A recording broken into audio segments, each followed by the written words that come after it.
My name is Laura. I am 34 and a single mom, and I learned the hard way that in my family the word family is just another way to say control. On Christmas Eve, I was standing in my parents' living room, watching my son hover near the dessert table in his little sweater, cheeks pink from running around the house. My mom picked up the last slice of Christmas pudding, looked straight at him, then turned to the room and said, "Only family gets to eat." She laughed. My sister's kids giggled with their plates already loaded with seconds, and everyone went right back to talking as if my child had not just been told he did not belong. My son swallowed, forced a smile, and whispered that he was not hungry anyway. I could see his eyes shine, and in that moment something in me snapped into place. I did not throw a scene, I did not shout or flip the table. I just took a slow breath, walked over, and told him to grab his coat. While my mom called after us asking where we were going, I said we had everything we needed at home and closed the door on the smell of dinner and the sound of their laughter. I honestly thought that was going to be the worst part of the night. The very next morning, my phone lit up with 33 missed calls from my mom and one panicked voicemail about how they were sealing everything and how I needed to call her back right now. I stared at the screen for a long time, felt years of guilt and obligation finally burn off, and when I did answer, all I said was, "Shh, we are not family." If you have ever watched someone swing the word family around like a weapon instead of a promise, stay with me, because that one slice of dessert was just the beginning of how my parents lost their money, their image, and both of their children. That night, after I shut the door on my parents' perfect Christmas, I drove home in tight, angry silence while my son stared out the window. His name is Noah, he is 10, and he kept tracing little circles in the fog on the glass like he was trying not to cry. When we walked into our small Chicago townhouse, I hung up our coats, forced my voice to sound normal, and told him we were going to make our own dessert. I warmed milk, stirred in cocoa, sprayed the last of a can of whipped cream, and handed him a mug of hot chocolate while he curled up on the couch. I put on one of those corny Christmas movies on Netflix, the kind where everyone forgives each other for years of damage in the last 5 minutes. Halfway through, Noah said, "Mom, did I do something wrong?" I paused the movie and sat next to him. "No," I said, "you did everything right. What your grandmother said tonight was wrong, not you." He stared at his mug. "She said only family gets dessert. Are we not family?" My chest hurt. "We are," I told him. "And one day you will understand that sharing a last name does not give anyone the right to decide who matters. For now, I just need you to know none of this is your fault." He nodded, but I could see the way he tucked the hurt away like kids do when they realize adults are not going to fix it. When he finally fell asleep on the couch, I carried him to bed, tucked him in, and then just sat in the hallway in the dark. I had spent years swallowing moments like this when they were aimed at me. Watching them humiliate my kid flipped a switch I did not know was still there. The next morning, my alarm went off at 7. For a few seconds, I forgot about the party. Then I grabbed my phone and saw it. 33 missed calls from Mom and one new voicemail. I made coffee, hit play, and listened to her voice. "Laura, you need to call me back. They are sealing everything. The lawyer says, if we do not move fast, we could lose the house and the retirement. You cannot just ignore this. You are part of this family, whether you like it or not." That was it. Not a single word about Noah or dessert, or the way she told my son to his face that he was not family. Just pure panic about money and assets and whatever she meant by sealing everything. I stood barefoot on the cold kitchen tile and thought about how many times my parents had dressed control up as concern. After my divorce, my dad once suggested putting his name on the deed to my place, just to help with the mortgage, he said, so things would be simpler for the family. I told him no, and he acted like I had personally attacked him. Ever since then, money and property have been his favorite weapons. Now here we were again. Except this time, the thing he seemed terrified of losing was tied to my name. I did not call my mom back. I texted instead. You made it clear last night that my son and I are not family. Handle your house and your retirement with your lawyer. Then I blocked her number, not forever, just long enough to stop the constant buzzing and hear my own thoughts. About an hour later, my phone lit up with a different name. Chris, my older brother. He almost never called unless our parents were in the room. I answered anyway. What the hell happened last night? He asked. Mom is freaking out. Dad is pacing around talking about lawyers and ungrateful children. I told him what happened at the dessert table and what she said to Noah. On the other end of the line, he went quiet. I saw him standing there. He said finally.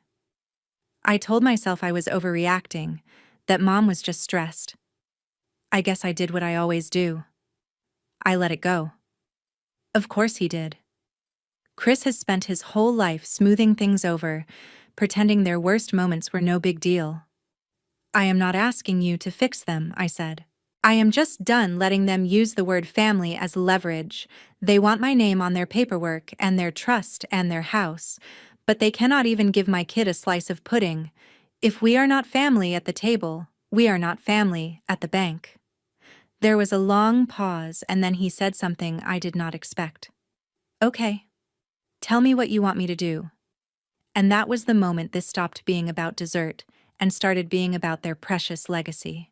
When I blocked my mom's number, I honestly thought I might get a day or two of peace before the next wave of drama. But I forgot one important thing about my parents. They love an audience. A few hours after I talked to Chris, I was scrolling through Facebook while Noah played video games in the living room, and there it was. A brand new post from my mom at the top of my feed. A picture of my parents' living room, the Christmas tree glowing, the table full of food. My sister standing there with her kids in their matching pajamas, everyone smiling like an advertisement for the perfect suburban holiday. The caption said, "Feeling so blessed for family this year. Nothing matters more." My stomach turned. I zoomed in on the photo out of habit, looking for myself, looking for Noah, even though I already knew. We were not there. The angle made it obvious that the picture had been taken after we left, like they had literally framed us out of their narrative. I stared at the words "so blessed for family" and heard her voice from the night before. Only family gets to eat. My notifications pinged again, this time a text from my sister. Why did you bail last night? Mom said Noah was being difficult. I sat there for a second, choosing my words very carefully. You saw what happened with the dessert, I typed back. She looked at my kid and told him only family gets to eat. And then gave your kid seconds. There was a pause. The typing dots popped up, disappeared, popped up again. Finally, she replied, "You are being dramatic. It was a joke. You know how Mom is. You cannot blow up the whole family over one awkward comment." That was the thing. To Emily, it was always one comment, one joke, one moment, never a pattern. I stared at the message and realized we were not having the same conversation. She had grown up as the golden child, the one they bragged about at dinner parties, the one who could screw up and still get rescued. I had grown up as the example of what not to be. I did not bother arguing. I just replied, if it was a joke, it was at my son's expense, and I am done letting them laugh. Then I set my phone down and pulled out an old notebook from the kitchen drawer, the one I used to write grocery lists and half-finished resolutions in. On the first clean page, I wrote a date, and then I started listing every time I could remember my parents choosing a favorite or using money to pull the strings. The time they skipped Noah's birthday party to take my sister and her kids on a trip to the lake house. The time they told me I should be grateful they watched Noah for a weekend and then turned around and held it over my head when I would not co-sign a loan. The time my dad suggested again that it would be easier if the house was in his name, for taxes, for the family, for our future. Seeing it all in black ink made me feel less crazy. It was not one dessert. It was a lifetime of being told I was too independent, too emotional, too much, and now my 10-year-old was getting handed the same script. When Chris texted me later that afternoon, he suggested we meet in person, someplace neutral. We picked a small coffee shop a few blocks from my place, the kind with fogged-up windows and people working on laptops. He was already there when I walked in, a half-finished coffee in front of him, fingers drumming on the table. "You look like hell," he said quietly when I sat down. I laughed once because, coming from him, that was almost concern. "Welcome to the dark side," I said. I told him about the Facebook post, about the caption, about how Noah and I had been erased from the picture like we were never there. He shook his head slowly. "I saw Mom post it," he admitted. "I did not realize you were not in the photo until you said it out loud." "That is how deep this goes," I said. "They can cut us out and still tell themselves they are good people." Chris leaned back and rubbed his face.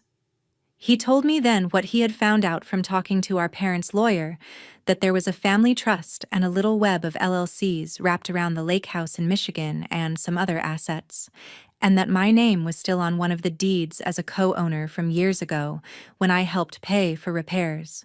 Suddenly, that phrase "sealing everything" made a lot more sense. Dad called the lawyer after Christmas. Chris said he wanted to move some things around, make sure certain people were protected. His words, not mine. The lawyer told him he could not just shuffle assets without notifying all the owners, so they might have to temporarily freeze or seal the paperwork until they heard from you. Hence, 33 missed calls, I said. They were not worried about losing me. They were worried about losing access to my signature. Chris nodded, looking a little sick. "They always figured you would never actually walk away," he said. "You have always been the one paying your own bills, raising your own kid. They never thought you would touch the trust. They thought they had me and Emily on the hook, and you would just hover on the outside forever." I stirred my coffee and said, "I am not asking to steal anything from them. I just do not want my name used as their safety net when they cannot even show basic respect to my child.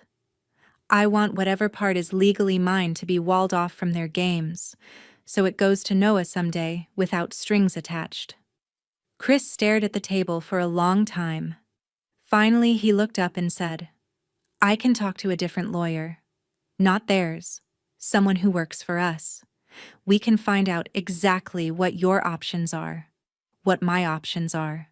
But you need to understand, if we do this, there is no pretending things are normal after." I thought about Noah standing at that dessert table, about his small voice asking if we were not family. Then I thought about my mom's voicemail, full of panic for her retirement, and not one word for my son. "Good," I said. Normal was killing me slowly.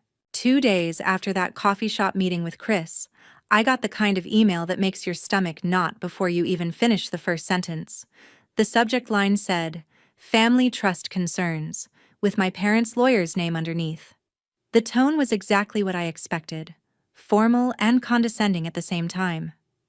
It started with, "Dear Laura, your parents have informed me that you may be considering changes to your participation in the family trust and related property interests," and slid straight into a paragraph about potential tax penalties, complications with long-term planning, and how sudden moves could jeopardize your parents' retirement. There were sentences like, "It would be in the best interest of the family if you refrained from making any hasty decisions," and "Your parents have always had your financial security at heart." Reading it, you would think I was an ungrateful teenager, not the person who had been paying her own bills and raising a kid alone for a decade. I read it twice, then forwarded it to the independent lawyer Chris had found, along with a simple line, "Is any of this actually about taxes, or is it just pressure?" While I waited for a response, I just stood in my kitchen and let the pattern play out in my head. My parents only learned the word boundaries in therapy after my dad's affair years ago, and even then they used it like a weapon, not a practice. They loved the idea of legacy, of a story where they had sacrificed everything for their kids. But in reality, most of their sacrifices were strings dressed up as gifts. When the new lawyer called me back, he was blunt. Some of what the email said was technically true, he explained, but very incomplete. Yes, restructuring a trust and moving property around can have tax consequences, but any decent planner would have talked to me directly about options, not tried to scare me into silence through my parents' mouthpiece. He confirmed what Chris had already told me, that my name on the deed for the Lake House LLC meant nothing significant could happen with that cabin without my consent, and that the firm was obligated to loop me in. When he said, "Frankly, if they are this desperate to keep you from asking questions, you should definitely be asking questions," something inside me relaxed. I was not crazy. I was just inconvenient to people who were used to getting their way. With his help, I drafted my own email, this time not as the scared daughter, but as a co-owner and beneficiary. I wrote, "I am fully aware of my legal interest in the Michigan property and any related entities. I do not consent to any sale, lease, refinance, or restructuring of these assets without my explicit written approval. I also request a full accounting of all transactions related to the property and trust for the last 5 years, sent directly to me. From this point forward, all communication regarding my interest should go through me or my counsel, not through my parents." It felt strange to see those words on the screen, like I was impersonating someone powerful, but the truth was I had always had that power. I had just been trained not to use it. I hit send and went back to loading the dishwasher like it was any other Tuesday. It took less than an hour for my mom to find another way to reach me. Blocking her main number had slowed her down, not stopped her. This time it was a voicemail from the house phone, the one they still kept on the wall like it was 1995. Her voice came through sounding shrill and wet, like she had been crying or wanted me to think she had. "Laura, what are you doing?" she snapped. "Your father is beside himself. The lawyer says you are making everything complicated. Do you have any idea what you are risking?" Then her tone shifted, and the mask slipped just a little. "That cabin is our retirement," she said. "We put our whole lives into giving you kids something to fall back on, and this is how you repay us, by freezing everything because your son had to hear no one time." My jaw clenched. She did not say his name once. She did not say, "I am sorry I humiliated your child." She said, "Your son had to hear no one time," like she had made him go to bed without a story, not told him he was not family in front of a room full of people. And then she said the part that really burned, "He needs to learn respect, Laura. You are too soft with him. This is why we have to be hard sometimes, so he does not turn out like you." I replayed that line twice just to make sure I had heard it right. In her mind, making sure he did not turn out like me meant making sure he learned his place in their hierarchy early. I texted the voicemail transcript to Chris without comment. A minute later he called, and I could hear the anger in his voice before he said anything. "She really said that?" he asked. "She really turned this into a lesson about respect?" I told him yes, and added, "She only started panicking when she thought she might lose the cabin, not when she realized she had hurt her grandson." There was a long exhale on the other end. "I am done going over there for a while," he said finally. "I cannot keep pretending this is normal. They called me twice this morning to complain about you, and not once to ask how Noah is." "Good," I replied. "Let them sit with themselves for a bit." A few hours later, my phone buzzed again, this time with a text from Emily. "So now you are dragging lawyers into this," she wrote, over dessert. "You are punishing Mom and Dad for trying to build something for us. Just admit you are jealous they trusted me to handle things." I stared at her words and realized she really believed that. In her world, being the chosen one meant responsibility and favor, not chains.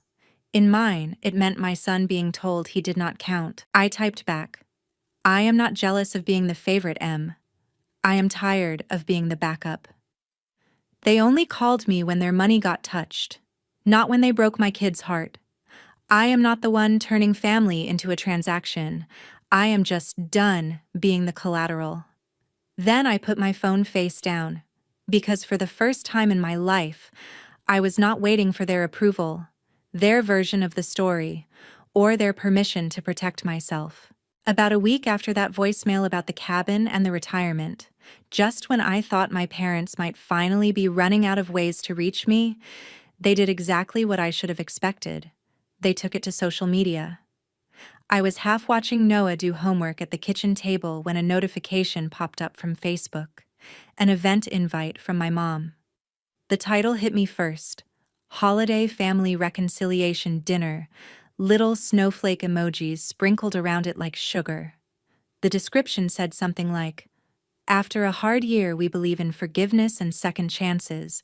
There is nothing more important than family coming back together."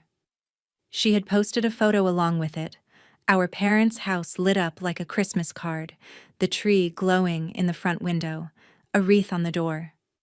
The guest list was public enough for me to see: neighbors, church friends, my sister, her kids, a few of my parents' wine night couples, and of course, my brother Chris. There was one name missing: mine. I scrolled down and saw comments already rolling in.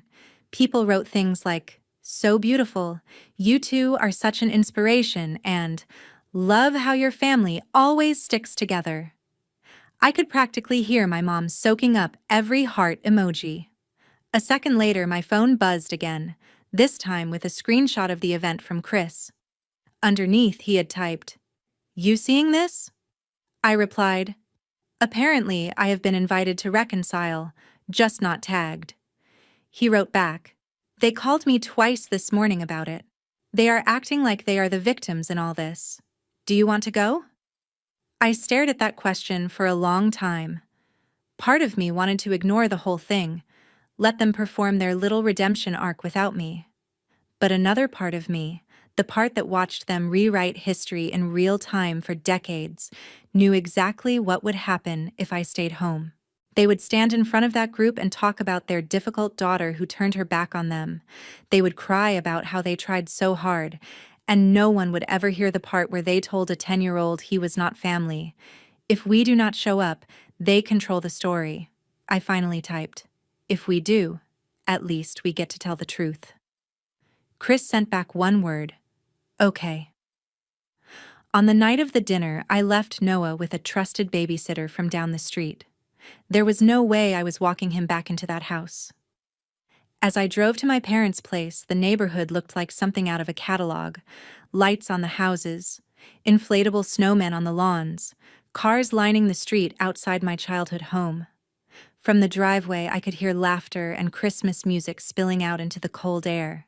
Inside, the living room was full. Neighbors holding glasses of wine, church friends balancing plates of food. My sister standing near the tree in a new dress while her kids ran circles around the coffee table. My mom spotted me in the doorway, and for a split second, real surprise crossed her face. Then she pasted on a bright smile and came toward me with her arms open like this was all normal. "You made it," she said loudly, just enough for a few people to hear. "I knew you would not stay mad forever." I did not hug her back. Chris appeared at my side like a buffer, and I could tell from the tightness in his jaw that he was holding something in. My dad clinked his fork against a glass a few minutes later, calling for attention. "Thank you all for coming," he said. "We know this has been a challenging year, and we are just so grateful to have our family and friends under one roof."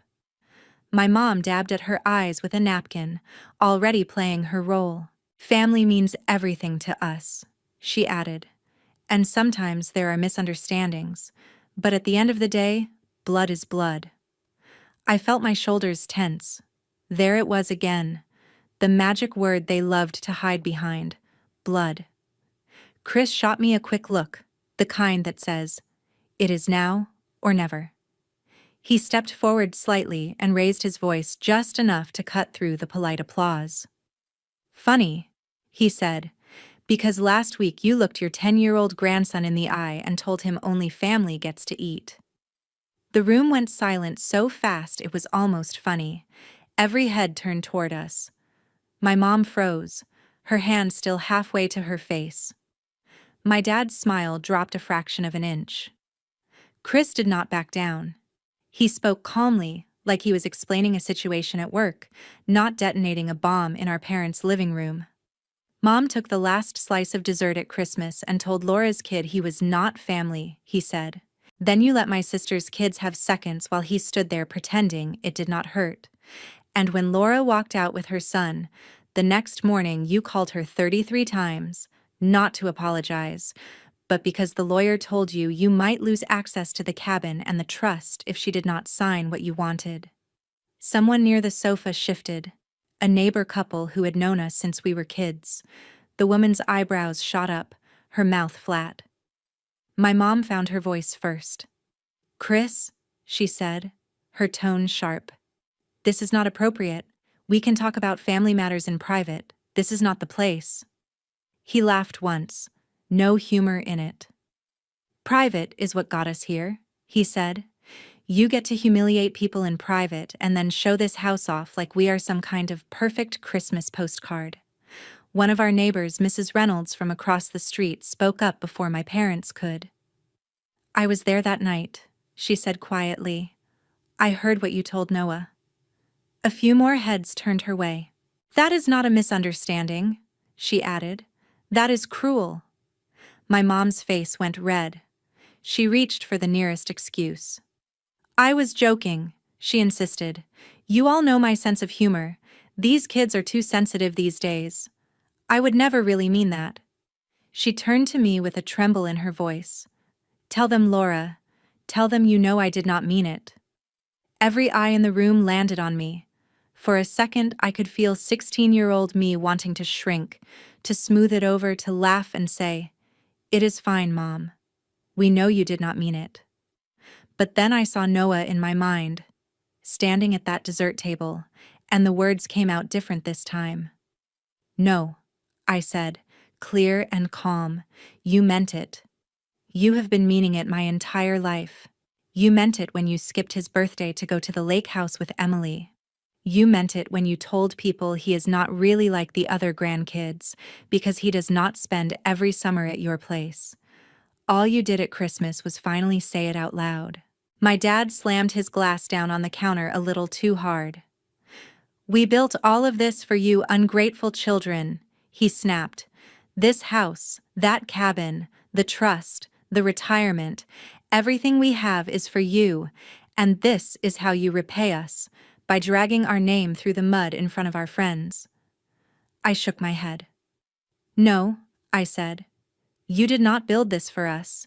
You built it for control. You only called me when the lawyer told you my name was in the way. You didn't call once to ask how Noah was after you humiliated him. That is not love. That is leverage." The room was so quiet I could hear the heating system come on.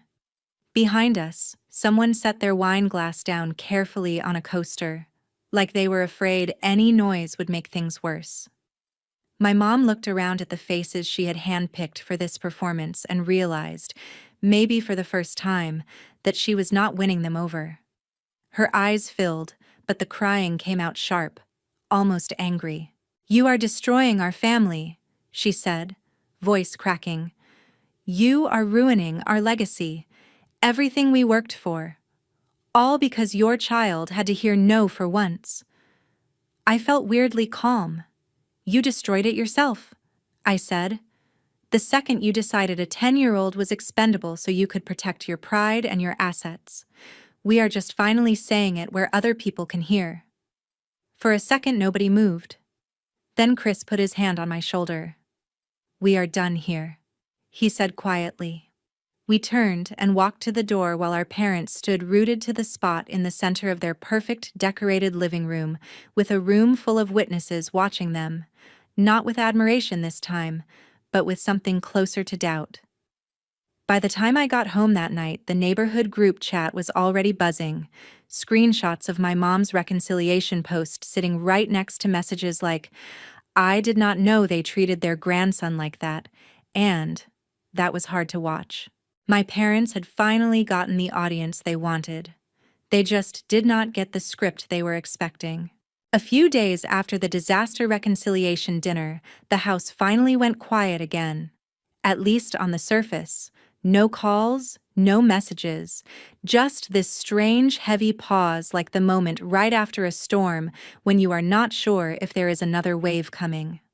I used that silence to finish what I had started with the lawyer Chris and I had hired. He sent me a detailed summary of the trust and the LLCs wrapped around the Michigan cabin, and for the first time in my life I saw my name on paper the way my parents saw it, not as an inconvenience, but as a key. The paperwork made it very clear nothing meaningful could happen with that property without the consent of every owner, which included me. With his guidance, I signed documents that formally separated my interest from anything my parents could control day to day. My share of the cabin and any related income was locked to me and, eventually, to Noah. Any refinance, sale, or new loan they wanted would require my explicit written approval. The lawyer was calm and matter-of-fact about it. You are not taking anything that is not already yours, he said. You are just making sure no one can use your name in a way you do not agree with. Chris went a step further. As a beneficiary on parts of the trust my parents had always assumed would be their backup cash flow, he elected to delay or limit future distributions that would go directly to them. Nothing illegal, nothing vindictive on paper, just sober choices that made it impossible for them to keep living like there would always be another check coming for every new toy or party. When the dust settled, the numbers told a story my parents had never imagined. The cabin was no longer an easy ATM, and the trust was no longer a lever they could pull to jerk us back in line. Word of what we had done must have reached them fast, because the next move they made was not an email or a post. It was a knock on my front door late on a gray Saturday afternoon. I checked the peephole and saw them on my stoop, my dad holding a Christmas tin of cookies like a prop, my mom clutching a folded tissue in one hand, her eyes already red. For a second my stomach flipped the way it always did before a fight, but then I remembered the Christmas party, the dessert table, the look on Noah's face, and the feeling went flat. I opened the door just enough to stand in it. Mom launched in first. We need to talk, she said, her voice soft and shaky, not the shrill edge from the voicemails. We cannot let lawyers come between us. This has gone too far. Dad nodded like a man who had rehearsed his lines. Family does not take family to court, he added. Family works things out in private, face to face. I almost laughed at that. I have not taken anyone to court, I said. I just stopped letting you make decisions with my name behind my back. You called the lawyer before you ever called to ask how your grandson was doing. That is what came between us. My mom stepped closer like she was going to reach for my hand. We were upset, she said. We were scared. Your father worked his whole life for that house and that cabin. We were just trying to secure our retirement and something for you kids. You mean something for the kids who play along? I said. The ones who do not say no. Dad's jaw tightened. You are throwing away your inheritance over a misunderstanding, he said, over one bad joke and a slice of dessert. This is childish, Laura. I felt something in me go very still. This is not about a slice of dessert, I said quietly. This is about every time you chose control over kindness and then called it love, every time you dangled money over our heads and called it sacrifice. Christmas was just the first time you said the quiet part out loud in front of my child. Mom's eyes flashed, the tears shifting from sad to angry. You will regret this when we are gone, she said. One day you will wish you had not poisoned your brother against us or taken our future away. I shook my head. Chris is a grown man who finally opened his eyes, I said. I did not take your future. I just stopped letting you finance it with my son's dignity. You keep talking about your legacy like it is something on paper.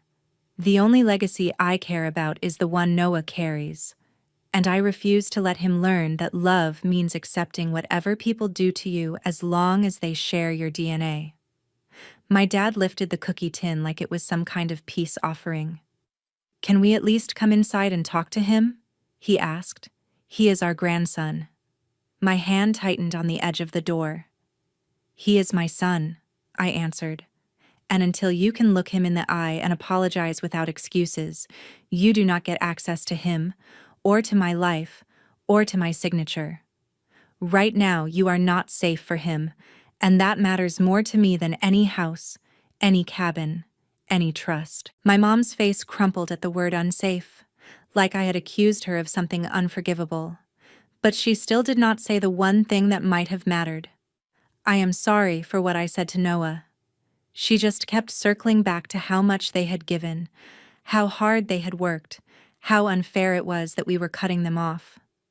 I finally felt the conversation hit the same wall it always hit, the place where they would rather feel wronged than be accountable. I took a breath.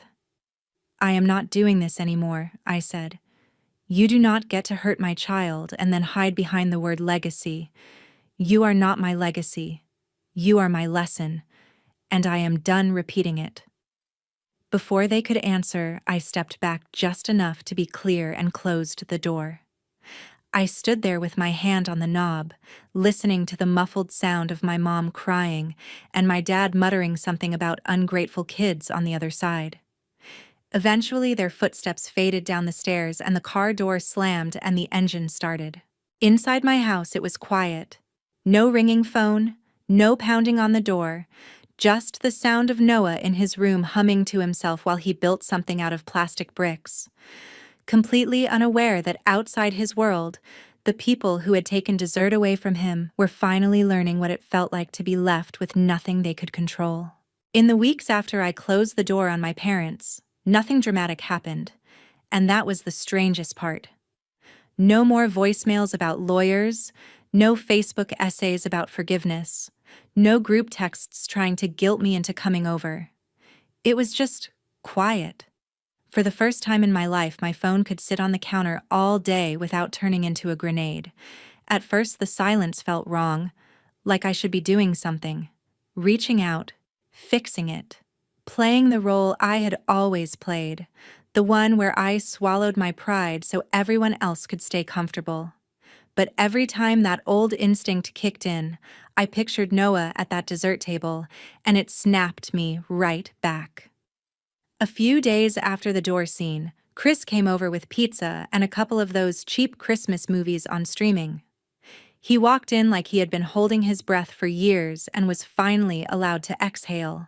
Noah lit up when he saw him, dragged him to the living room to show off his latest Lego creation that he decided was the Michigan cabin, except, in his version, there was a huge sign on top that said, "No mean people allowed." Chris laughed so hard he had to wipe his eyes, and I realized I could not remember the last time I had seen my brother laugh without glancing over his shoulder to see who was watching. We ate on the couch, sauce on paper plates, soda cans sweating on the coffee table.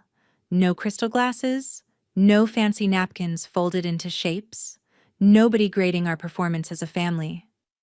At one point in the movie, a character gave this big speech about how family is everything, and Noah turned to me and asked, "Does that mean you have to stay even when they are mean?"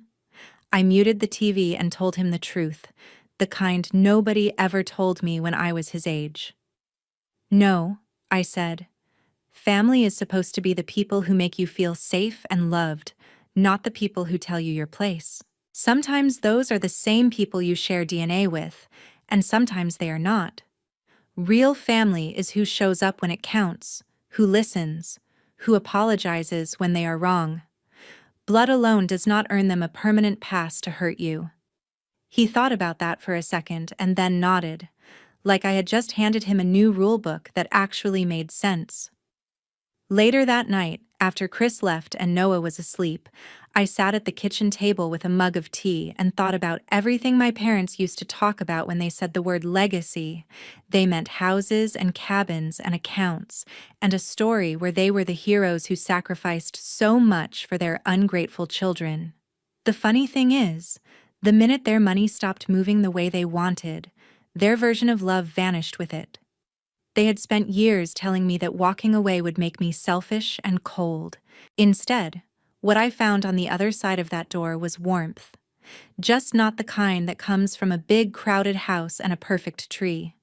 It was the warmth of being able to look at my kid and know I had finally chosen him and myself over their approval. I heard through the neighborhood grapevine that my parents' social calendar got a lot lighter after that dinner. A couple of their closest friends still came around, the ones who believed their version of things, but a lot of people quietly stopped showing up.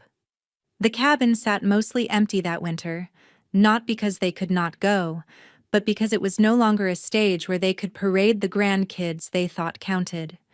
They still had their house, their things, their carefully arranged photos on the wall, but the audience they had built their identity around was smaller, and for the first time in their lives, they had to sit in the quiet and look at what they had actually raised. I do not know if they ever will. Maybe someday they will figure out how to say "I am sorry" without adding "but" right after. Maybe they will not. That part is not my responsibility anymore. What is my responsibility is the little boy sleeping down the hall and the lesson he learns from all of this. I want him to grow up knowing that love without respect is not love, that you are allowed to walk away from people who hurt you, even if the world tells you family is everything, and that protecting your peace is not selfish, it is survival.